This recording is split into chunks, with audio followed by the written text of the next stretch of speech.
And keep the applause going for your next comic, Eric J. Nagurney.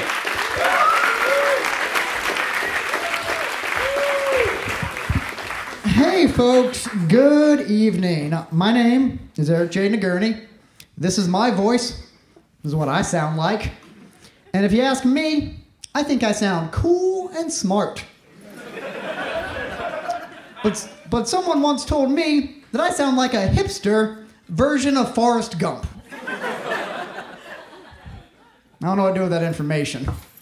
I've always had kind of a weird relationship with my voice. I used to not think that I had a southern accent because I come from Mississippi. And in Mississippi, I don't have a southern accent compared to everybody else in Mississippi.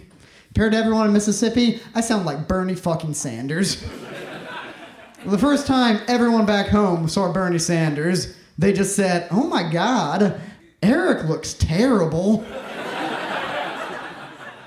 What happened? It was weird growing up in the South and not really having a southern accent because people would not believe that I was from Mississippi. I'd always get into the same conversations with like my friends' dads where they'd be like, "Hey, wait a second, son. Are you sure you're from here? Because you don't have that sweet southern accent everybody else from this fine Magnolia state does. And if you were from here, you would have it. So prove you're from the state. Prove it, boy. Get on the ground. Wrestle me. Wrestle me. Prove you're a true Mississippi boy."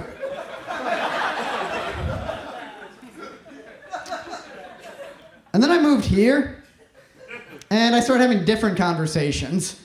I would talk, and people would immediately be like, "Oh yeah, you have the thickest southern accent I've ever heard in my life.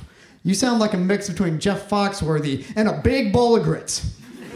Now play this fiddle, hillbilly." And then they throw a fiddle at me, which is rude. You know what I say when people throw fiddles at me? I don't say anything, man. I just start playing the fiddle. Because I'm from Mississippi. We all know how to play the fiddle. Of course, we're the people with the golden hands. I was born knowing how to play the fiddle. Came out of my mom's womb playing the fiddle. And I'll be playing the fiddle the day I die. After Satan beats me in that contest.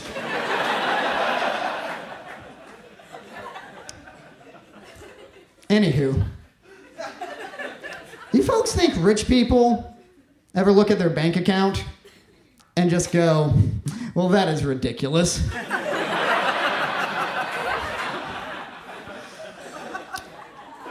Because I think they should. I don't understand being rich, dude.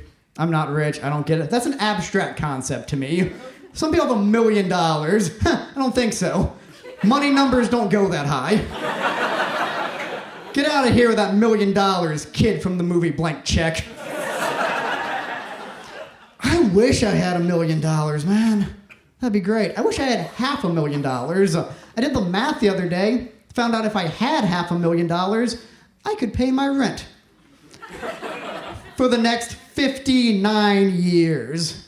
If someone ever gives me $500,000, I'm just going up to my landlord and I'm saying, "Here's the rent until one of us is dead." I don't care who. Doesn't matter. Why are you still here, landlord? Our relationship has concluded.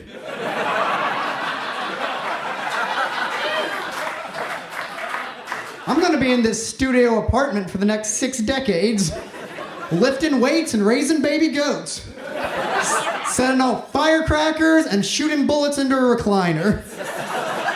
Not your problem, not your jurisdiction. Folks, I got another joke I want to tell you.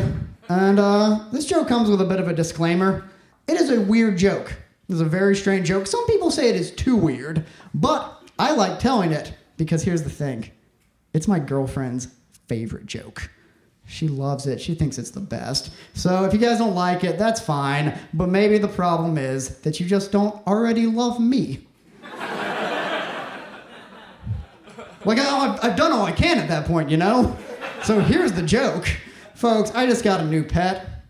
I feel like you can tell a lot about a human being by the name they give their pet. Like me, for instance. My new pet's name is Billy Corgi. Tells you 2 things about this guy right here. One, it tells you that I'm a huge fan of Smashing Pumpkins frontman Billy Corgan. I don't know if you guys remember him. He was a bald dude who thought the world was a vampire. That's a cool dude right there. I like him. And the second thing it tells you about me is that I might be a bit of a crazy person. Because Billy Corgi is not actually a corgi. He's not any type of dog. He's actually just a knife. Let me explain. I've glued googly eyes to a knife. And I'm calling that a pet. Because you can do that. And nobody can stop you. Not even God.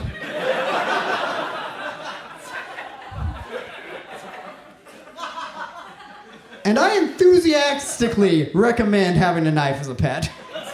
That's a good pet to have. Because you have a party, it gets boring. Liven things up by telling them about the cool trick your pet can do.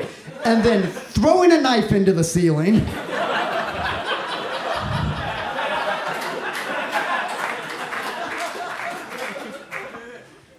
It's also very low responsibility. All you have to do, the only thing you have to do with this pet is take it for a walk twice a day. Which is nothing but you tying a rope around a blade and dragging it across the sidewalk, lowering everybody's property values. Thanks, everybody. Here's Eric J. Nagurney.